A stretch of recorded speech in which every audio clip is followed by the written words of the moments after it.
Melbourne's property recovery. Let's have a look. Good morning, everyone. I'm Florian Heise, and welcome to another episode of Heise Says. I've got my morning stein of coffee, and this Monday I thought we would have a look at two articles about the property recovery in Melbourne. It's recovered, apparently. Let's have a look at that, guys, because we're going to see two, I would say, conflicting pieces of information from the same publication within days of each other. Now, before I jump into this, I'd like you to share this video with your friends and family that are interested in property and getting a better understanding of economics and what we're told from the media and our political leaders. We need to think about these things, and we need to start questioning it. And it may just be one video that they might have some peripheral interest in that might get them started. You'd be surprised. Hell, if my mother can watch my video on the cash ban and for the first time ever get a bit worried about these type of things, I think anyone can, guys, and I'd really appreciate it. So, Melbourne real estate market recovery blossoms in spring. So this is a piece that was from realestate.com that was originally written for the Herald Sun. So here we go. The Melbourne market is recovering in spring. Wow. I'm dubious, right? Right to start with. I don't trust it that much. What do you think, guys? For those of you who are watching from Melbourne, do you think the market has recovered? I mean, for the last few months, I've been reading about, an issue in Victoria, which is their budget. The state's budget was insufficient due to drops in stamp duty revenue. Funny that. And what did the Labor government do down there? Put up taxes. The spring selling season has kicked off strongly to solidify signs of a Melbourne market recovery. September has so far returned auction clearance rates above 74% each week and seen properties soar hundreds of thousands of dollars and sometimes more than 1 million past their reserves. Okay, let's just have a look at this. The clearance rates, I don't really think they're that important. They put a whole lot of weight onto these clearance rates, but the variance between them can depend upon just the number of properties that are at auction, how many are removed prior, how many are sold over. I mean, Tasmania had 100%, Western Australia, Northern Territory had 100% clearance rates. But that's not the news. They really only focus on Melbourne and Sydney. But, I mean, for those of you out there who've bought, have you bought in an auction? Would you buy in an auction?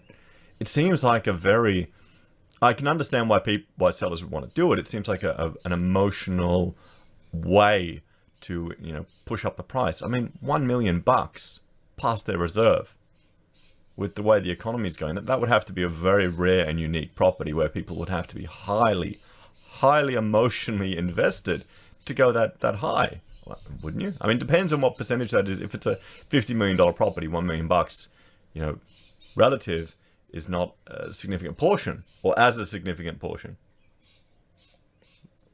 But let's tell you, that costs a lot more than my house. Sellers are back in the box seat, although many homeowners remain reluctant to list as a result of market corrections that has wiped 9.5% from Melbourne home values since they peaked in November 2017. Now, what I will bring up is just to show people, and I will bring this reference image. This is showing Foreign Investment Review Board, some of their data. And you've got blue is approved investment in new housing, red is approved investment in established housing, and the black line above is approved investment in housing as a share of ABS residential building approvals. So you can see here in 14, 15, 16, these ones here. Approvals, foreign investment as a share of all building approvals from ABS for residential properties was over 80% and then over 90%. So, and then it cooled off. So you wonder, is it surprising that the price has peaked just after this started cooling off? I mean, think about it. Is it sustainable? Because this flows on to the rest of the market. Established housing will also be pushed up, and this is foreign investment that's come in. I'm thinking more and more, if we have foreign investment, make sure they can only buy any housing or property in Australia. Even all the Chinese investors can only be paid for in gold. Can only be paid for in gold, not in Australian dollars. Or even if it is, gold has to be bought, and then the gold has to be transferred over.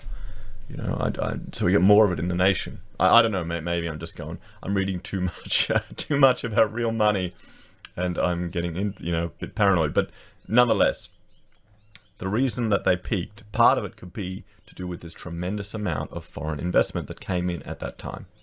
And I was talking to a mortgage broker friend, and he was saying, a lot of this data was never recorded, so it was a lot worse than this previously. But it just wasn't recorded. It was never, the methodology. Who should record it? The real estate agent, the lawyers. No one ever did. No one ever did because it's extra work, and people are lazy at the end after you've made your money. So this is only fueling the market resurgence by giving buyers little to choose from. So there you go. It's a supply issue. Experts say the downturn is done. Really? And 3 straight months of dwelling value rises reported by CoreLogic support that. 3 months. 3 months say the downturn is done. But, before we jump to those conclusions, we'll just jump over here and we can have a look at just one thing that may have contributed to that. This is our interest rate, the cash rate. Okay, so 3 straight months of price rises with less supply coming on the market, interest rates down, even the requirements from APRA for borrowers have also lightened up. It used to be 7%, that you'd had to be able to pay. Now I think it's 2.5%. And even more talk of interest rates cutting. Apparently, people are saying this week or next week. Well, actually, yeah, it is this week. But so you can see why. There's a whole lot of additional circumstances with this CoreLogic data that needs to be taken into account. We need to think about that. Advantage Property Consulting Director Frank Valenti said May's federal election result changed the state of play. There are a lot of people holding off before it, and if Labor got in, we'd still be in a buyer's market and a down market, he said, noting the potential impact of Pro's negative gearing and capital gains tax changes. A string of important changes followed. The Reserve Bank cut the cash rate to a record low of 1%, and the Australian Prudential Regulatory Authority removed interest-only lending caps and a 7% serviceability buffer on loans. See, this is one thing. We had the Royal Commission, and it was all throughout the media of the dodgy brokers, getting people to borrow so much, and the banks taking advantage of these people. Yet, it's all going out the window when they need to keep the can going, when they need to keep stimulating the economy. Because it's starting to feel like this is the only strategy that the modern monetary theory or monetarists in our neo-Keynesian school of economics here at the RBA in Australia have, is to just pump up the housing sector, because as our treasurer hopes, it'll flow through to the retail sector because people buy more crap to stick in their houses, and you'll get all the tradies employed. Yet a few days ago we looked at construction is crashing in New South Wales. So all of that has changed Melbourne from a buyer's market to a seller's market, he said. I mean, yes. Realestate.com.au chief economist Nerida Coinsby said the end of the Banking Royal Commission was also key to the market's resurgence.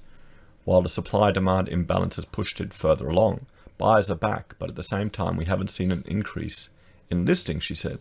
Well, could that be that if you listed your property and it falls through, there's a lack of confidence, there's a stain on the property on the market psychologically?